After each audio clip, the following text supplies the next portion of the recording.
nó mà ấy từ cho số khá tao rõ thế là từ nhiều nó có thâu sát tới chờ phá bung rồi nè từ nhiều đâu chắc chắn là nhớ về thế nhớ trả xin đâu chơi thâu lò xin này nó cho là bút tao nhiều lì nó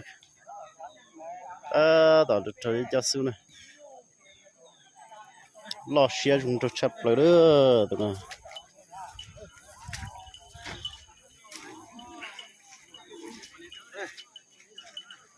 chị trong tay cho đi đó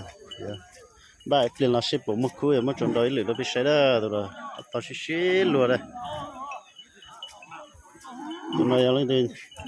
nhà nó cũng tôn nông tụi chữ đó tụi chữ lên bèo tông lẩu da nhá rồi rằng bánh cả đó tụi số tông ở bếp lẩu chi gì nè như mình chỉ trâu thay bỏ nó chứ mình sử dụng thì chắc sụt tại sao đấy tụi nó phá nó mù cái giờ bắt đầu chơi chỉ chúng mình từ cả trâu lên thế này tao lọt giờ ta tao dùng cái xin đồ này